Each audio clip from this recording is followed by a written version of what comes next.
Hello and welcome to Unfudge Your Marketing. This is a show where I chat with business owners about their marketing missteps, mishaps, and things that didn't quite go as planned. Most importantly, we talk about the lessons that they learned along the way for all of you, our listeners. I am your host. I'm Christy Mitchell. I am a marketing strategist and consultant, and I specialize in working with service-based business owners who have relied on referrals and word of mouth to build their business. And they know in order to take things to the next level, they need to finally think more strategically about their marketing. Today, I am so excited to welcome Amy Foley onto the show. Amy started her entrepreneurial journey in 2011 when she left her corporate job to have more flexibility and time with her family and started a small virtual assistant business. The business evolved into what is now known as Inbound Back Office, which provides marketing and administrative staffing to marketing agencies, marketing consultants, and small businesses. Amy has over 25 years of administrative experience in various industries, including manufacturing, real estate, accounting, marketing, SaaS, and more. She has a BA in business administration and a master's in information systems. When she's not running her business, she enjoys spending time with her family, running, reading, traveling, and optimizing her health. With that, I will welcome Amy onto the show. Hi, thanks for having me. Thank you so much for coming on. I'm so excited to have this chat with you for a number of reasons. So, we met on LinkedIn a few years ago. We have stayed in touch. I have used your agency for one of my clients in the past. And I just love that we have this like synergy of like both being in the marketing space, but offering different things. And I think that the way that we kind of view marketing is similar. And I'm really excited to have this conversation. Yeah, I am too. I'm so glad we finally were able to connect. Yes, yes. So this conversation, well, first of all, I appreciate you coming on and being willing to share your story to benefit those listeners out there. I think that what you experienced and what we're going to talk about today is super common for so many service-based business owners. So that is part of the reason I'm really excited to have this conversation. I think there's going to be really helpful takeaways for our audience. So the kind of experience you wanted to share when we were kind of planning for this episode was you said my marketing fail was never doing any marketing. And so you talked about how, you really built your business on referrals, right? And I even say that in my intro, because so often this is what I hear from business owners. Yep, we built our business on referrals and just word of mouth and our network. And that, like, I feel like it often works for a while, but eventually, I think in my experience, all the business owners I talk to is that eventually it stops working or it stops serving those bigger goals that you might have for your business. So I will stop talking. Where do you want to kind of kick off this conversation? Yeah, so so I guess, from the beginning, I started I just kind of put myself out there when it was just me, um, just as a virtual assistant. And so I was using Twitter to kind of I set up this search for people who were like just mentioning like a phrase like virtual assistant referral. And I would just go through that multiple times a day and just respond to people who were looking for virtual assistant referrals and just be like, hey, I'm a virtual assistant. Do you want to chat? Kind of thing. And that's how I met my very first client, Michael, who was an agency owner. And so that's kind of where the referrals started. So I started working with him, and he was a HubSpot agency and had a lot of people in his network who were also marketing agency owners and who all had the same challenges of, essentially it was finding good people that were, that you didn't have to pay full time, that could, be available when you need them, and, you didn't have to pay for them when you didn't. And so that's kind of where our referral business started. Like, he just sent me to everybody, and I got to a point where it was too much for me. And so I started hiring people. It was never my intention to grow this big business.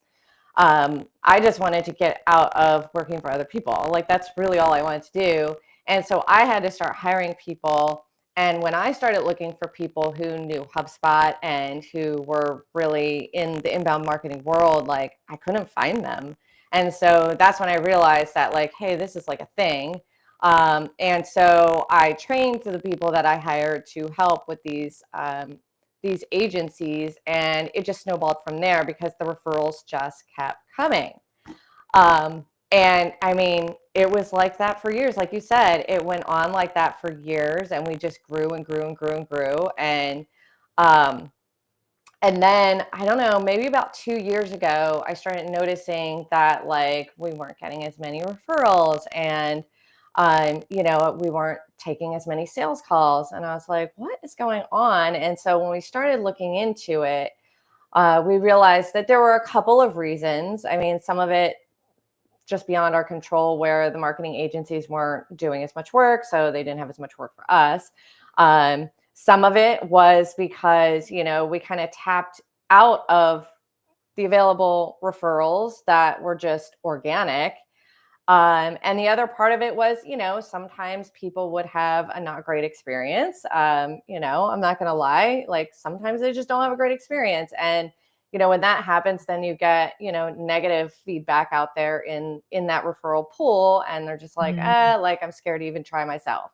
So it was kind of like three things all happening at once. And, it just kind of started slowly declining. And, over this last year, I've really taken the business and just with a fine tooth comb and just started looking at like, the service we're offering and, our customer service and our expenses and, where we're getting the most business from and that sort of thing.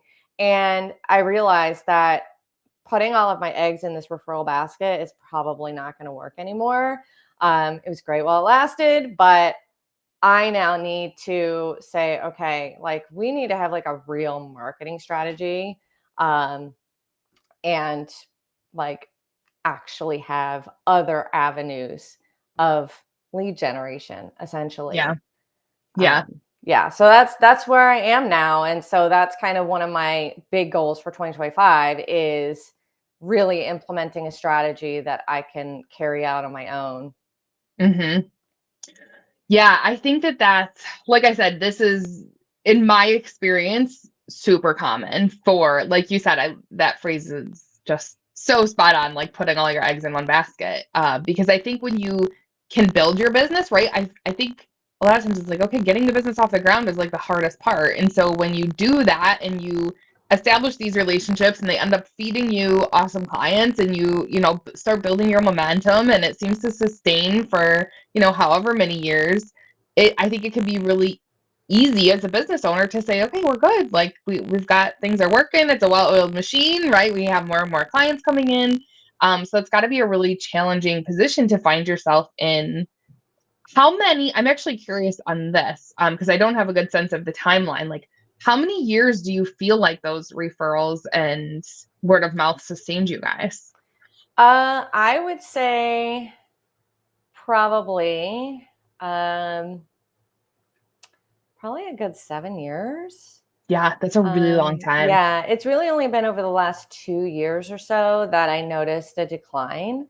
Yeah. And I mean, a lot of that during the pandemic, we did amazing. I know a lot of people didn't, but we did because a lot of companies had to lay off people, but they still had work that needed to get done. But once that started, going away, a good, 2 years later, that's when I noticed things starting to drop off when I look back at the data. Obviously, in the moment, like I didn't really notice it because it was such a slow burn that it was just kind of like, it's like boiling a frog. Like you don't realize, how bad it is until you get to the other side and you're like, oh crap. When I look back on it, like, yeah, we probably should have implemented these things 2 years ago. Right. And that is, again, it's so common. And that's why my big thing is like, and you follow me on LinkedIn, like I'm so big on like, you don't wait to start marketing till you need it. Like so many business owners, I think, fall victim to that mindset that like, oh, I'm good. Like I have so many clients, like I might have to hire, I might have to expand to, be able to support everybody. And that's great. And remembering to have that like proactive mindset that like, I really need to safeguard this business so I don't rely too heavily on those referrals. It's something you don't have control over, right? To Right. a large degree. And so looking at what can you proactively build from a marketing standpoint, get some of those foundational pieces in place to help support, supplement, to build that over time, because those things usually take quite a bit of time to, especially Hmm. when we talk about like organic content marketing, right? SEO on your website and blogs and lead magnets and email marketing and all those things. They don't usually produce results overnight. It is that like that long game, I should Hmm. say. Yeah. Well, and I mistakenly thought that just keeping up with the LinkedIn part of it, because I mean, that's really, I mean, besides the referrals that were coming in organically, I have been, for the most part, pretty consistent on LinkedIn and with my networking. And, that does bring in a lot. I was doing a podcast as well that, for a little while was bringing in clients because I was interviewing people who would be my target market. And so a lot of times it would just give them some awareness that we were there, and then might spur another conversation. But even that started completely slowing down with people just wanting, to be on another podcast and not really going, oh, wow, like this is really interesting what you have here. I might be able to use this or know someone who can. Like that stopped happening. So I was like, Hmm. all right, so I got to put my time and energy into things that are going to start working. And, I kind of think of it as like I've always had this mindset of diversifying my income. Like I never want to rely on like one, like even just in my family finances. Like I've always had more than one stream of income myself, because like there's no such thing as like a stable job, right? So and I've just always felt that way, and so now that I'm in this predicament with the marketing, I'm like, it's the same thing. Like you always want to diversify. That Yeah. way, if something stops working, whether it's because of the economy or whatever it is, you have something to fall back on, and you're not just starting over from scratch, which is exactly what I'm doing right now. Yeah, yeah. I think that's such a great point. I love the point about diversifying income because that was a big, for me in my business, that was a big game changer. Like last year, really realizing like, okay, I have two sides to my business now. And that's the nice part is they kind of safeguard against each other in a way where like if one slows down, the other one tends to pick up, or I can focus more on one or the other depending on kind of what's happening in the market and what people are, prioritizing and those sorts of things. So that makes total sense. And I love how you apply that to the marketing as well. It's like, okay, you have to have a few things going and do them consistently because things change all the time, right? Buyer behavior changes, consumer habits change, the economy changes, all technology changes. That's one inevitable, I think, with marketing, especially, is that it's always changing. So, Yes, exactly. Um, yeah, and to that point, I guess in hindsight, I realized that, there were things that I wanted to do previously that I never ended up doing just because I was like, I don't really need that right now.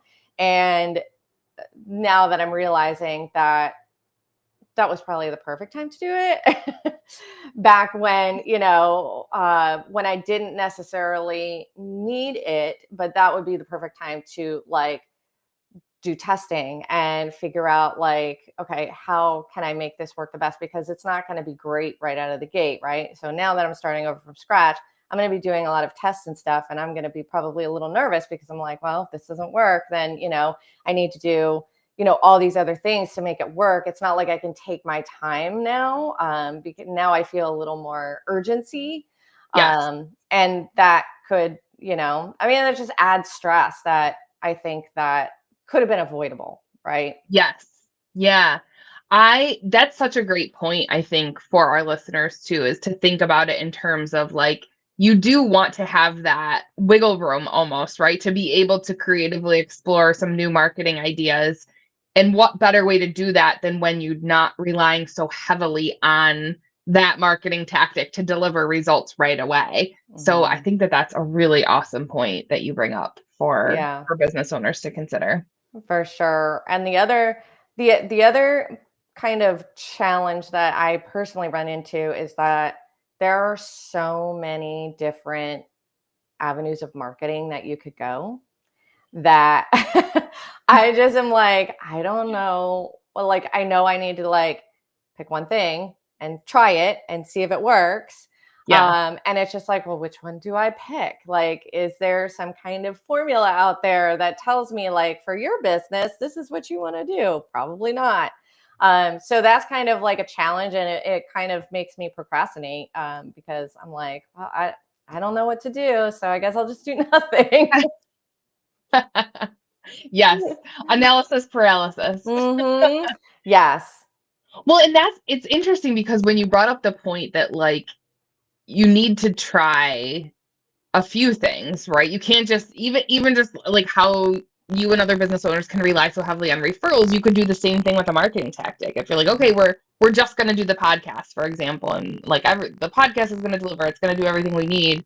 And then maybe consumer habits change and the podcast stops working. And then you're like, oh, we should have had something else going. So I think, and that is a tricky thing to find that balance of like, you can't just rely on one thing. And I always tell my clients, like, you don't want to spread yourself too thin trying to do every marketing tactic under the sun. Cause like you just said, there's so many of them, like there's so many to choose from. So I'm big on that, especially with social media. I tell clients like find one or two platforms and just do those really well instead of trying to show up everywhere, because everything is constantly changing in the world of social media, and what content performs well on one doesn't perform well on another. And you got to adapt. And if resources are limited, it's not realistic to show up in a powerful way in all of those places. So being selective, I think, is important. So yeah, I think that is a big challenge for business owners, is striking the balance between having enough tactics that they kind of safeguard against each other and not having so many that you're spread too thin financially or bandwidth wise and all of those things. Yeah, exactly. Yeah. And especially when, you're doing it by yourself and, I know that we work with marketing agencies, but me personally, I am not a marketing expert. I know a lot of people think that that we have a marketing agency, which we really do not. And so I am not very good at marketing. I'm just not. Like, I'm not good at the writing. I'm not good with words.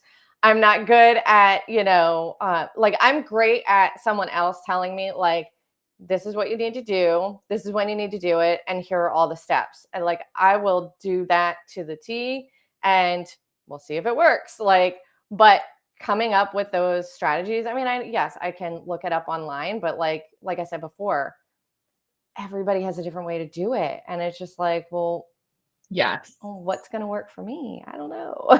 Yeah. Yeah, I totally hear that. And that is, that's one thing. It's always so tough for me because I'm not like a pushy salesy person. And when I talk to business owners who, could clearly use some guidance and support on like, what do I need to focus on and what is the noise that I can tune out and like help me get that clarity. It's obviously self-serving for me to be like, well, hire me and I will help you find that. But I think that a lot of times that is, and I think that's something that business owners often don't understand is like what a strategist and a consultant is versus like hiring an agency. And that's one thing I explain to them is, when you hire an agency, not that marketing agencies are bad, but it's kind of in their best interest to tell you that you need all of these things, that you need to do all these things, right? Because, oh, by the way, they can offer all those services to you and then they execute on them and they make more money and all those things. Whereas if you hire a fractional CMO or a marketing consultant or someone who doesn't offer the implementation services, I see it as a way for like, I don't know, like checks and balances or like that objective point of view, because that's what I tell prospective clients. It's like, it's not in my best interest. I have no stake in telling you that you need to do have 10 Right. different marketing avenues. It makes no difference to me. I'm going to tell you what I think you really need to do, because I'm going to get paid the same amount for my consulting services, regardless of whether you implement 2 things or 10 things. So that's just, sorry, I went on a little tangent there. No, that's an amazing point, and probably something that's very helpful for other business owners who are, considering hiring someone to help with that, which I am definitely in that camp. Um, and it's like, yeah, do I need a full-blown agency or a consultant? And that's actually something that had not occurred to me, where, the more work that an agency tells you to do, they're going to be doing the work. So that's more money for them. Whereas a consultant, they're not actually doing the work. So they might, if they say, you need to do this one thing and that's it, like, they're going to get paid the same regardless. And if you never implement it, like, that's on you. Yep. It's kind of and so it actually holds you a little more accountable too, to actually do these things for your business, which I kind of like. That's Yeah. definitely something that will work for a business like mine, where I'm good with someone, with being held accountable to do something, and just kind of being told what to do. Yes. I still remember that from one of my very first clients. I had a quote from her. She was like, I just need someone to tell me what to do. And I was like, that's so true. And I say that about Yes. other areas of my business. Like when it comes to the financial stuff, I'm like, I just need someone to tell me what to do. Like, what can I invest in? What should I hold off on? Like, I just need someone to tell me what to do. So I Yes. think it's important for all of us to consider those areas, as business owners. What are the areas that we feel like we're, a little held back on, and where is it that we need an expert to just tell us what to do? Yeah. And isn't it interesting how a lot of us go into business because we don't want to work for other people who are telling us what to do? The great irony. Right, right. And now all I want is someone to tell me what to do and I will go do it. Yeah. But I mean, obviously, it's very different when you're doing it for your own company. And even if someone tells you what to do, you can decide whether you're going to do it or not. Like, Yes. if You get the they could ultimate say. say, this doesn't resonate with me, I don't think that this is going to be it. Yeah. Because once I have someone give me like a plan and be like, I think this is what you should do, like, I might hear it and be like, that sounds so right. Let's do Yeah. that. Or that doesn't sound right at all to me. And Hmm. I'm going to go find some different advice. Yes. So Yeah. that's super interesting. That is funny. I didn't think about it that way before. And actually, you're a mom, so you get it. It Mhm. reminded me of parenting, right? Like kids rebel against rules, but all the science shows that kids actually crave the structure and the boundaries and it's kind of the same thing. Absolutely. Absolutely. Yep. Oh, we covered a lot of ground in this conversation, Amy. We did. Yes. So as we get ready to wrap up here, I'm curious, we pointed out some of these common pitfalls that business owners find them in. I'm wondering if you have thoughts on if you could go back and do it all over again, thinking in terms of other business owners who might be in the spot where they're like, I'm super busy right now. I don't have time to spend on marketing. What would be your message for them? I would say that it's probably advantageous to make the time, or if you have the budget, hire someone who can actually put the time into it, because you do not want to find yourself a couple years later, and having to completely reinvent your marketing, and figure out what to do now. Yeah, that's probably what I would tell them. And yeah, the social media thing, also, like, because I know someone who was on my team, on our leadership team, she was managing our social medias in lots of different platforms, and I would constantly be like, why are we there? Like, what the, like, why are we on this platform? It's not, we're just like shouting out and there's nothing happening with it. Like, why are we spending our time there? And so, like, focusing on just one is not like the enemy. Like, you know, figuring out where the best place to put your time, especially when you're are time crunched, is probably, maybe doing a time audit to figure out, like, here's where I'm spending my time and here are the things that are giving me the most ROI on that time. Like, let's double down on those things and get rid of all the extra. Like, I feel like that's probably some good advice too. Yes. Love that. Very, very good advice. Okay, so is there anything that we didn't talk about that you want to bring up as more advice for our listeners, or is there any point you want to hammer home on that we already discussed? I don't think, I mean, just don't stop marketing.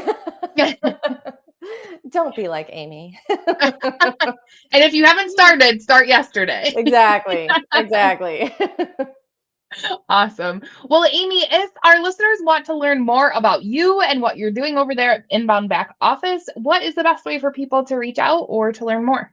So LinkedIn is probably the best place. I'm Amy Foley on LinkedIn. And then our website is inboundbackoffice.com. Awesome. Thank you so much for coming on the show.